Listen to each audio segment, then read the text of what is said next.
Assalamualaikum warahmatullahi wabarakatuh. Apa kabar semuanya? Semoga baik ya dan selalu dalam lindungan Allah Subhanahu wa taala. Oke, jumpa lagi di kelas fikih. Sebelum kita mulai kegiatan pada kali ini, seperti biasa, marilah kita membaca basmalah bersama-sama. Bismillahirrahmanirrahim.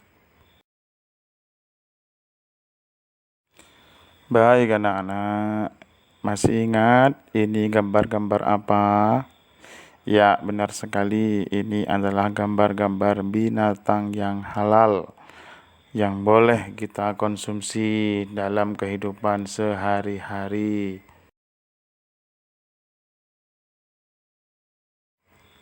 Ini binatang apa? Ya, benar sekali. Ini adalah domba.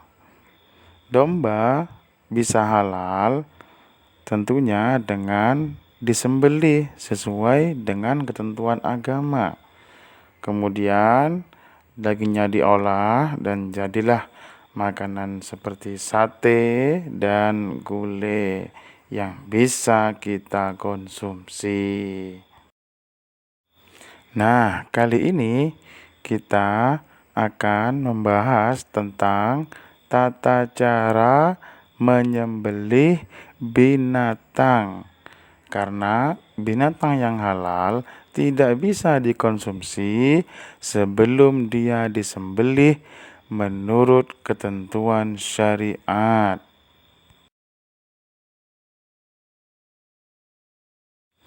Dalam hadis riwayat Imam Muslim dari Abu Ya'la, beliau berkata bahwa Nabi Shallallahu Alaihi Wasallam bersabda, Innallaha katabal ihsana ala kulli syai'in fa idza qataltum fa ahsinul qitlata wa idza dabahtum fa ahsinud dibha wal yuhidda ahadakum syafratahu wal yurih dhabihatahu rawahu Muslim, yang artinya sesungguhnya Allah telah mewajibkan berbuat ihsan atas segala sesuatu. Apabila kalian membunuh, maka bunuhlah dengan baik. Apabila kalian menyembelih, maka sembelihlah dengan baik. Dan hendaklah salah seorang di antara kalian menajamkan pisaunya, dan senangkanlah binatang yang akan disembelih. Hadis riwayat Imam Muslim. Jadi, menurut hadis ini, kita kalau nantinya akan melakukan sembelihan pada binatang yang halal, maka perlakukanlah binatang dengan baik, sembelihlah dengan baik.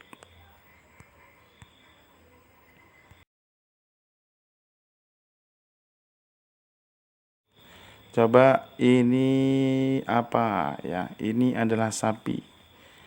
Sapi kemudian disembelih dan kemudian diolah menjadi sosis yang sering kita makan. Maka sosis adalah halal karena terbuat dari daging sapi yang telah disembelih.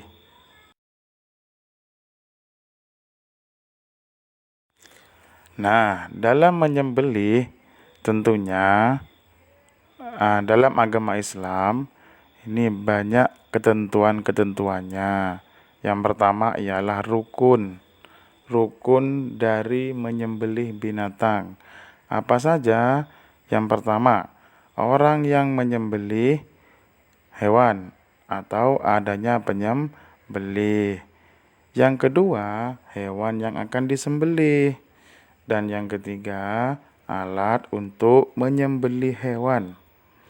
Jadi rukunnya ada 3. Yang pertama ada orang yang menyembelih, yang kedua ada hewan yang akan disembelih, dan yang ketiga ialah adanya alat untuk menyembelih. Yang kedua yakni syarat penyembelih. Syarat bagi orang yang menyembelih apa saja? Yang pertama, orang tersebut harus beragama Islam. Jadi, selain orang Islam, sembelihannya tidak halal. Yang kedua, ialah berakal sehat, tidak sedang dalam kondisi mabuk atau gila. Jadi sembelihannya orang mabuk dan orang gila hukumnya tidak halal. Yang ketiga ialah mumayyiz. Apa itu mumayyiz? Mampu dan bisa membedakan antara yang hak dan yang batil. Jadi ketiga-tiganya adalah syarat bagi penyembelih. Selanjutnya ialah syarat binatang yang akan disembelih. Yang pertama, binatang yang akan disembelih adalah binatang halal untuk dimakan dagingnya. Jadi, kita sebelaku umat Islam ini bisa menyembelih binatang asalkan binatangnya halal. Ya, asalkan binatangnya halal, bukan milik tetangga dan bukan binatang haram. Yang kedua, binatang tersebut harus dalam keadaan hidup dan sehat, ya. Harus hidup. Jadi kalau sudah mati, maka tidak bisa disembelih. Baik, kita lanjut. Ini ada syarat alat untuk menyembelih. Yang pertama, alat tersebut harus tajam. Yang kedua, terbuat dari besi, baja, batu, atau bisa juga bambu. Dan yang ketiga, tidak berbentuk seperti kuku, tulang, atau gigi. Jadi alat untuk menyembelih itu harus lengkap syarat ini, ketiga syarat ini. Yang selanjutnya ialah hal-hal yang disunahkan dalam menyembelih binatang. Yang pertama, membaringkan hewan terlebih dahulu dengan posisi rusuk kirinya di bawah. Ya. Yang kedua, hewan dihadapkan ke arah kiblat. Coba, di mana arah kiblat untuk Indonesia? Ya, betul. Arah kiblat adalah di barat.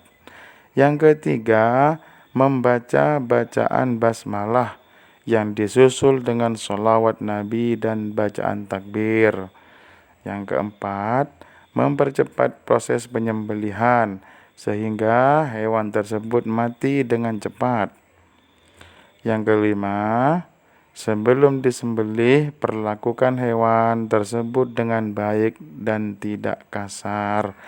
Ini adalah hal-hal yang disunahkan dalam menyembelih binatang.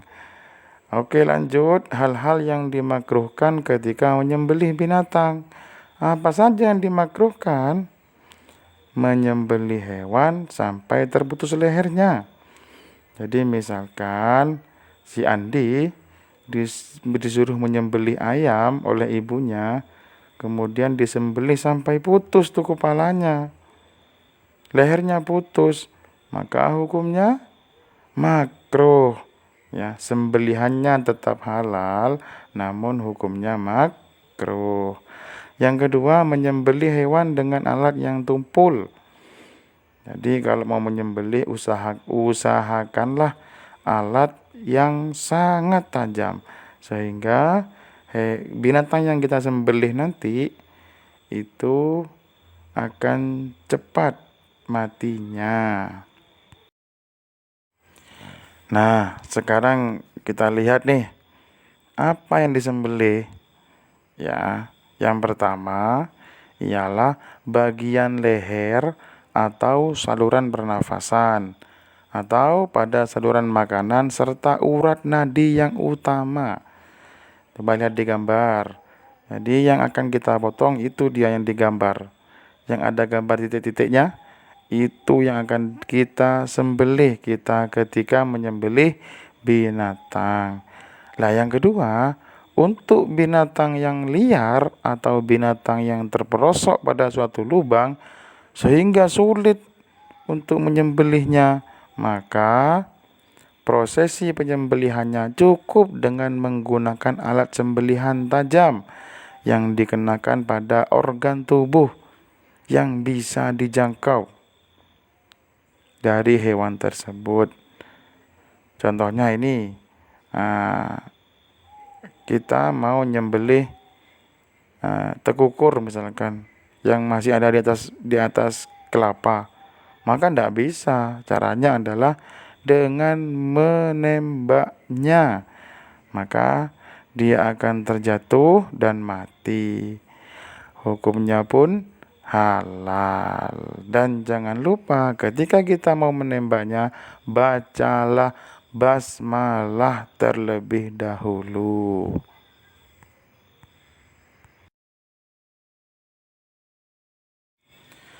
Nah, ini kita simak nih penyembelihan hewan dengan cara tradisional. Ini adalah penyembelihan dengan cara tradisional. Seperti yang bapak-bapak, mbah-mbah kita lakukan ya.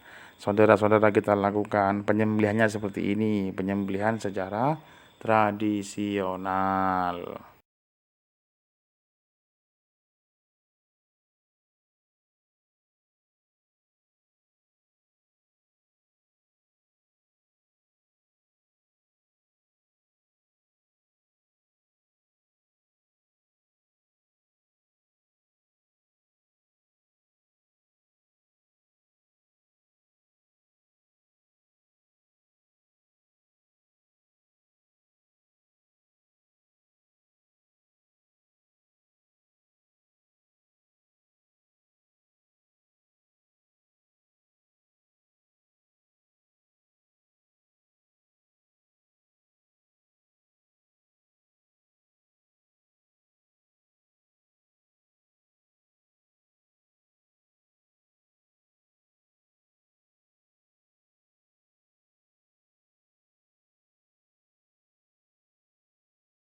Nah, yang ini adalah penyembelihan dengan cara modern.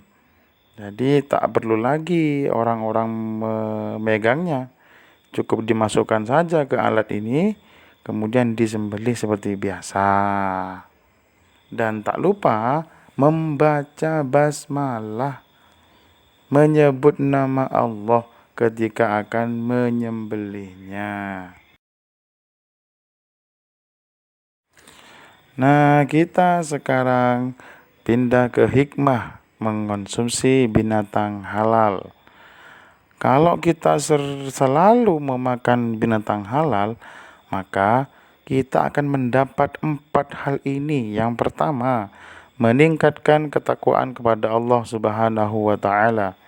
Yang kedua, meningkatkan rasa syukur, yang mana Allah telah menyediakan berbagai macam protein hewani dari binatang yang halal. Yang ketiga, memelihara diri secara lahir dan batin, karena kita selalu memakan makanan yang halal, terutama dari binatang yang halal. Dan yang keempat, zat protein yang terkandung di dalam binatang halal sangat baik untuk pertumbuhan jiwa dan raga. Kalau kita selalu mengkonsumsi binatang-binatang halal, maka 4 hal ini akan kita dapatkan. Di samping hikmah, ada juga manfaat binatang halal. Apa saja manfaatnya? Yang pertama, memberikan ketenangan dalam kehidupan dan kegiatan sehari-hari. Jadi kalau kita selalu memakan makanan dari binatang yang halal, maka kita akan mendapat 6 manfaat. Yang pertama tadi ya, memberikan ketenangan dalam kehidupan dan kegiatan sehari-hari. Yang kedua, menjaga kesehatan baik jasmani dan rohani. Yang ketiga, mendapatkan perlindungan dari Allah Subhanahu wa taala. Yang keempat, memperoleh iman dan ketakwaan dari Allah Subhanahu wa taala. Yang kelima, memperoleh kepribadian jujur dalam hidup dan juga sikap yang apa adanya.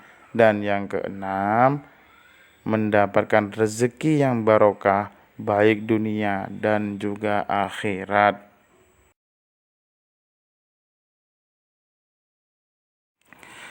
Nah, setelah kita sama-sama menyimak tentang tata cara penyembelihan dalam agama Islam, coba sekarang nih kita baca nih. Pak Amir menyembelih ayam dibantu oleh Dayat anaknya. Saat selesai dipotong lehernya, ayam pun dilepas oleh Dayat. Namun, ayam tersebut berdiri dan kabur, yang kemudian dilempar batu oleh Dayat. Lalu, ayam pun mati terkena hantaman batu. Nah, sekarang silahkan hal ini kalian diskusikan. Apa dan bagaimana nanti disampaikan di depan kelas.